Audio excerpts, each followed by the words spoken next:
Right now, winter weather is taking over Wisconsin and impacting holiday travel. The reason why dozens of flights are canceled here in Madison. Also, we're watching the roads. We spoke to crews working day and night to clear the streets here in the city. And the snow continues to fall. We're taking a live look there out in Dodgeville on our Upland Hill Skycam when our big snowstorm, the first one of the season, wraps up in the full forecast.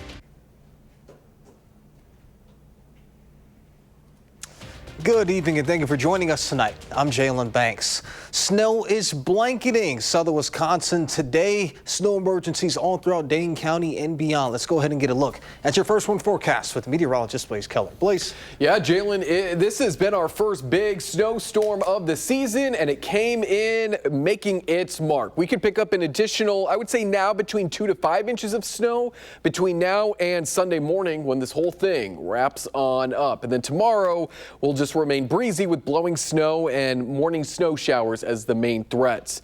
We're still continuing to deal with this snow. This system, when looking at the center of this low pressure, isn't even near Chicago yet, which means we're going to continue to be dealing with this snow at a light to moderate pace throughout the rest of this evening into the morning hours on Sunday. So we'll take it hour by hour here. Here's right now as we go to about 11 into midnight. We're still dealing with that light to moderate snow activity. Winds don't turn out of the northwest fully until about the 5-6 o'clock time frame on Sunday, and that's when things will start to wrap on up. We'll take a look at snow totals as of 9:30 tonight and track out a few more chances for light snow in the extended forecast coming up in just a few minutes.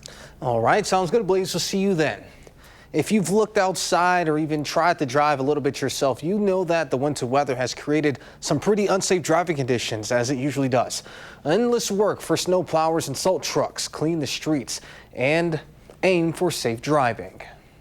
The first significant snowfall of the year has left road conditions rough. Salt trucks and snow plows have roamed the streets of Madison and Dane County throughout the day trying to fend off accidents and make driving more safe. It's a really severe snowstorm. Like, travel's going to be hard. We're keeping up the best we can. We're plowing. We have a plan in place to plow everything out come midnight. And then after that is going to be the sort of a cleanup operation, which is pretty standard post snow plows. Takes a long time to do all those traffic lanes, so it's slow. We'll get there. It just takes a little bit. Given the severity of the storm, drivers are working tirelessly to keep people safe while also keeping track of trucks and staff to run the operation. It's 32 trucks that are out there now, like citywide, and so we have to make certain that we also have staff available for the bigger plowing operation later. So we have to keep up with those main thoroughfares, keep them open the best we can with conditions. It's going to be this rotation to kind of cycle people in and out, to keep plowing these roads, keep pushing the snow around, and then hopefully it doesn't snow again for a little bit so we can get all this pushed off to the road so we're ready for the next one. Snow plowing throughout the city involves 1,800 traffic lane miles, and that's not even counting sidewalks, bus stops, and alleyways. In Madison, Nash Dara, News 3 Now.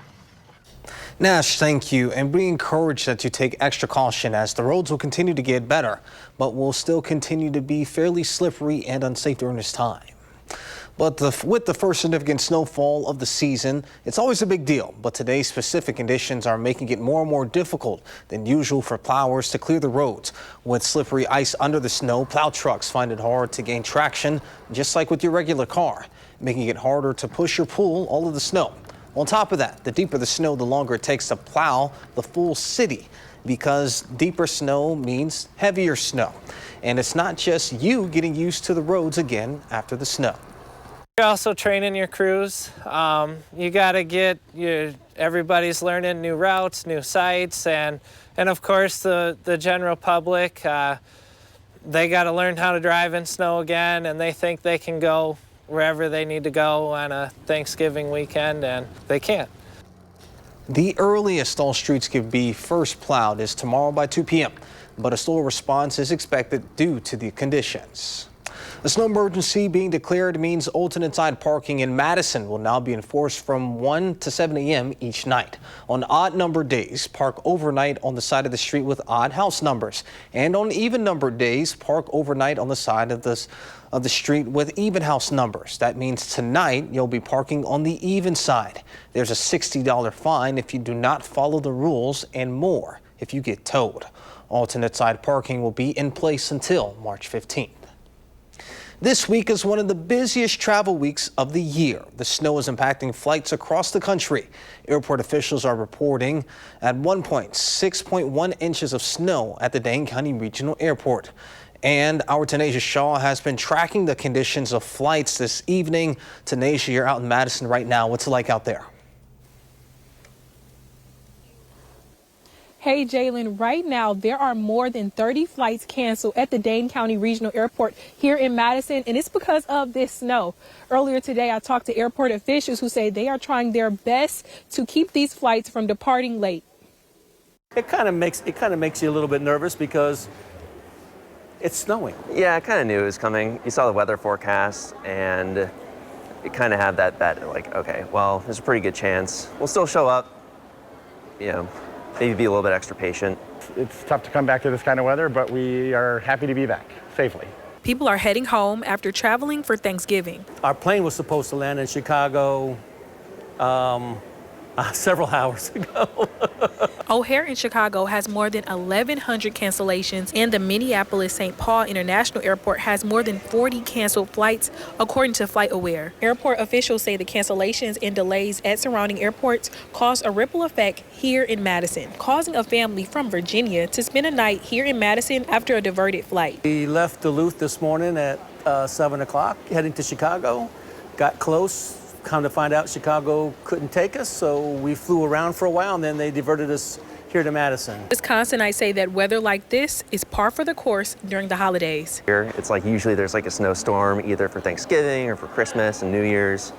So you just gotta be a little bit patient. We're ready. I mean, we're Wisconsinites, so we just got to remember our snow driving skills and yeah, get right back at it. Get ready for the holidays.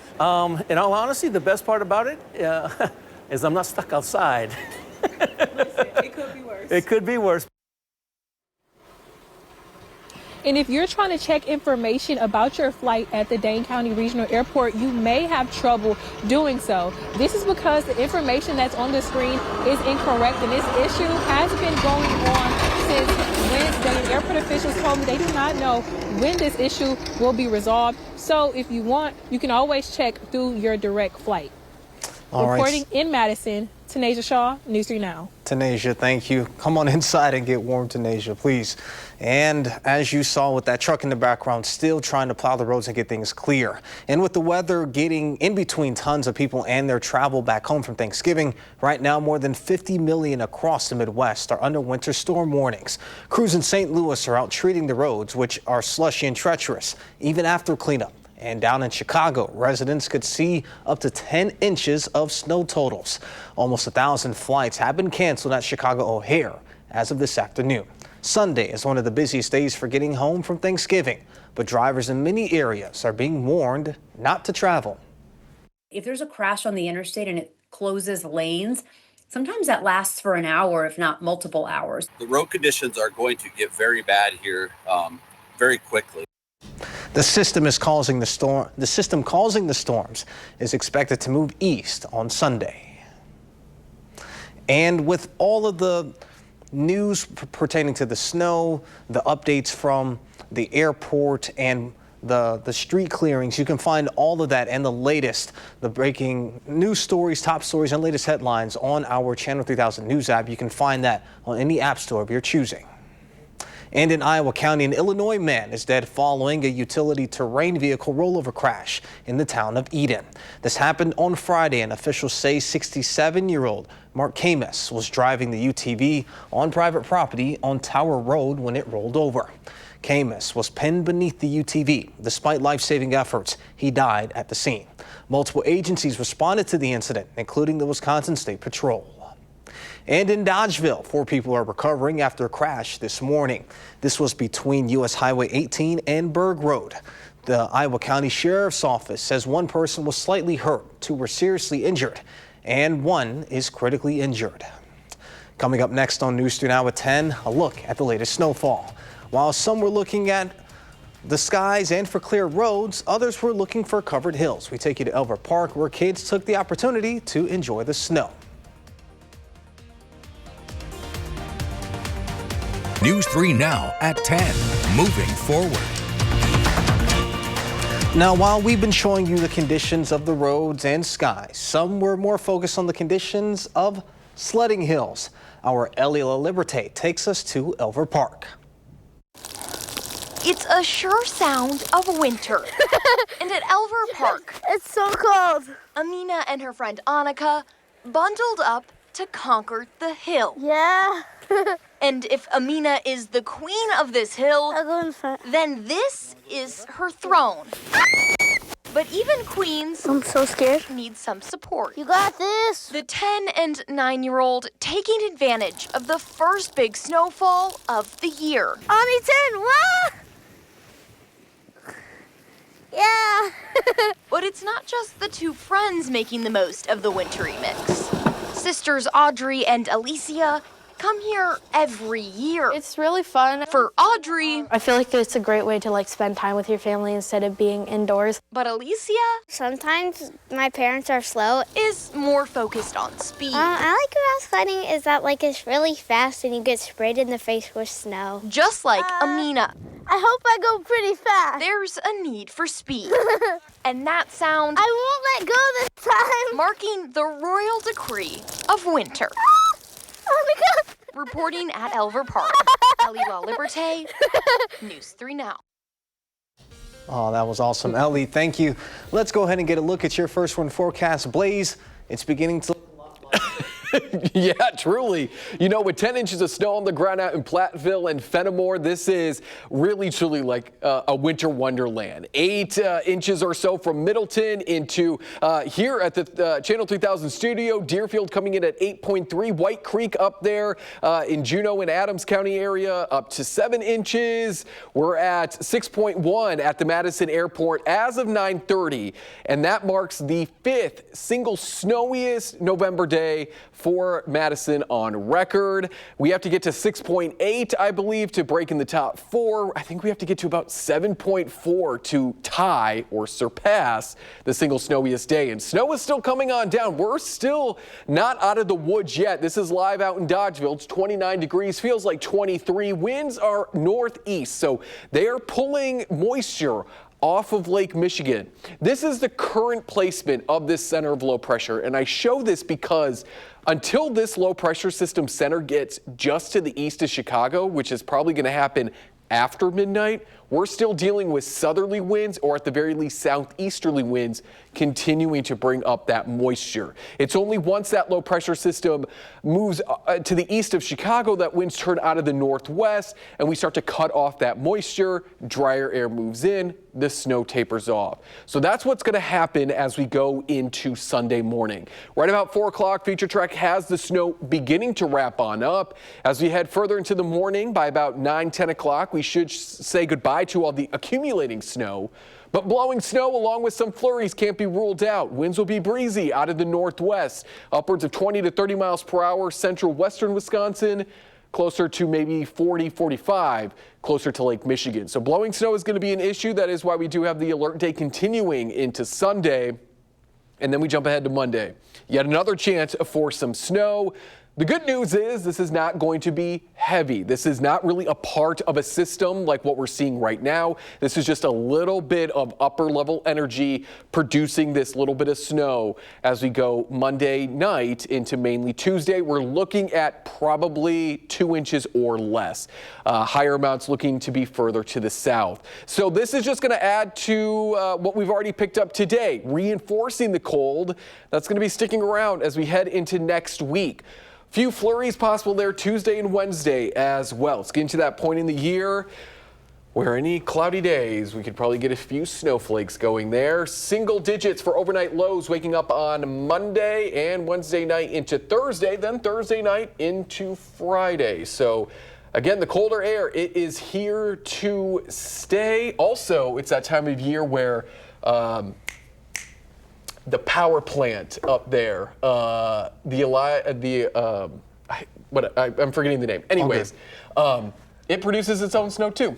Oh, that's awesome. So it'll probably produce some snow on Sunday because it usually happens on days where the high pressure is overhead. So folks in the path, you might even get even more snow. I'm looking at those 10 days though, and I saw a 1 overnight low, a 0 overnight low. Yes, you did. I love the stillness and the peacefulness of the snow, but I don't know about those temps. I've got some bad news for you, because it's not. We're not going into the warm parts of the year. Time to bundle up, you say? Oh, yes. All right, I'll wear some extra socks. Thank you, Blaze. Now, the Trump administration is pausing all asylum decisions in the wake of the shooting of 2 members of the National Guard earlier this week. This comes as Secretary of State Marco Rubio prepares to meet with Ukrainian officials in Florida this weekend in an effort to bring the war between Ukraine and Russia to an end. WISC Zhang is in West Palm Beach, Florida, with the latest. In the wake of the shooting of 2 members of the National Guard in Washington, D.C. on Wednesday, the Trump administration is directing the U.S. Citizenship and Immigration Services to pause all asylum decisions. The president posted on Truth Social he will permanently pause migration from all third world countries to allow the U.S. system to fully recover. The announcement comes after the president repeatedly criticized the Biden administration's immigration policies. There's a problem because so many bad ones came in on the planes. They just walked on. Whoever the strongest people were physically in a way, but whoever the strongest, they got on the planes. There was no checking.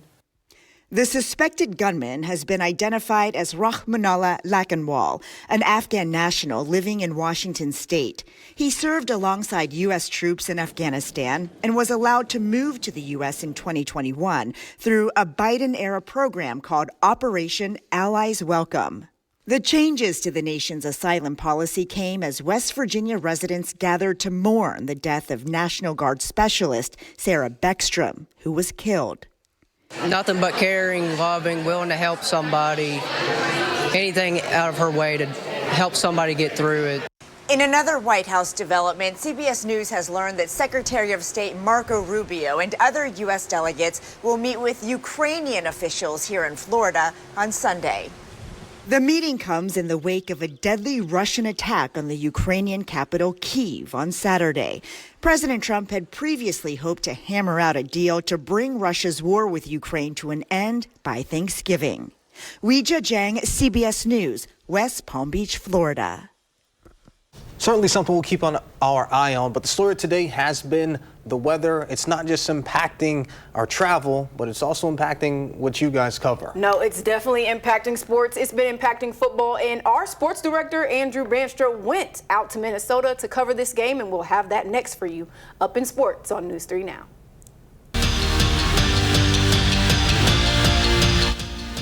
Today, the Battle of the Axe game took place in Minnesota, and our sports director, Andrew Banstra, was there, and he has everything you need to know about the game. The battle for the axe always just means more, but this year it meant even more than that. A win here in Minnesota wouldn't just bring the axe back to Madison, but would send the Badgers into the offseason with more momentum than they've had since Luke Fickell was hired. And the Badgers were battling the weather and the Gophers today, trailing 10-0 late in the first half. And how about this? Hunter Simmons hums one down the field and finds Vinny Anthony a 67-yard pitch and catch to set up this. On fourth down, Carter Smith finds Jackson Aker, the senior from Verona, hauls it in, and Bucky would head to half. Down 3, but with the momentum that disappeared here. Simmons picked by John Nestor, one of his 2 interceptions on the day, and the Gophers would capitalize. Drake Lindsay finds Jamison Gears for the score. That would make it 17-7 Gophers, and the score would sit there until the end. The last thing that any Badger fan wants to see, the Gophers keep the axe in Minneapolis and chop down that momentum that Bucky had heading into the offseason. There's no consolation prize. I know that that locker room in there feels as bad as you possibly could, and I wanted nothing more than to end this thing for the seniors in a way that they could be proud of. And I just wanted to reiterate it to them, though, that it didn't end the way you wanted it to. This hurts, it stings, and it should. But there's a lot to be proud of amongst that older group of their ability to keep us together. Fickell also said that win or lose this game, the Badgers still had more momentum heading into this offseason. But you gotta be honest with yourself, this one hurts. And the Badgers will have to sit on not just losing the Axe again, but also a 4-8 season for a long offseason. For now at Huntington Bank Stadium, Andrew Banstra, News 3 Sports. Well, thank you, Andrew. After only making it as far as the quarterfinals the past couple of years, UW Whitewaters football played in the second round of the Division III tournament, and everything went right. Until a touchdown looking for gain. Justin Klinkler dropped back and the pass goes to Blake Haggerton for a touchdown. And after a back and forth battle, Whitewater would let this one slip through their hands as they would lose 26-23 to end their season. After chasing 3 national titles in 10 years, UW Platteville took on Allum in a second round of the Division III NCAA tournament, and they're trying to keep their chances alive. After leading, Nathan Usley drops one to Shane Cradle to extend the lead, and Allum couldn't catch up or answer back. The Pioneers win this one 24-7 and continue dancing in the tournament. They're going to take it. Down in Florida, Wisconsin women's basketball took on JMU in the coast-to-coast tournament. Junior guard Kyra Daniels led the way with 18 points in this game. It wouldn't be enough for the Badgers, though. They would go on to lose this one 69-50. Next up is number 20 Michigan State at the Kohl Center next Sunday. For the women's hockey team, they remain number 1 in the country after taking on the Mercyhurst Lakers at the Smashville Hockey Showcase, beating them 5-1. With fifth-year forward Lacey Edding leading the way with 2 goals. Next up for the Badgers women is Stonehill tomorrow at that same tournament. I mean, no surprise that UW women's hockey is ranked number 1. Yeah. But the big story for today is UW football, the Badgers falling to Minnesota. What are your thoughts heading into the offseason? I just think after coming off 2 wins, you're a little hot-headed, especially off ranked opponents. And then you go into, a big rivalry game. Yeah. Both of them didn't make bowl games, so this is like their Super Bowl, even though it's not the Super Bowl, or their bowl game. And they just kind of, Minnesota wanted it more, and that's what it showed on the field. Yeah, with you on that one. Certainly something to keep our eye on heading into the offseason. A final check of your first one forecast is coming up when we return. All right, Blaze, I'm sure everyone is thinking about it. What's going on with the snow? It is going to continue through at least, I would say, 2-3 tomorrow morning, and then from there it will taper off, really wrapping up by about 9. We will stay cloudy, breezy, and a few flurries will be possible, but the accumulating snow will be over. We're looking at an additional probably 3 to maybe 5 overnight. And then we'll pick up another maybe 2 inches or less Monday into Tuesday. All right, sounds good. Thank you, Blaze, and thank you, Kay.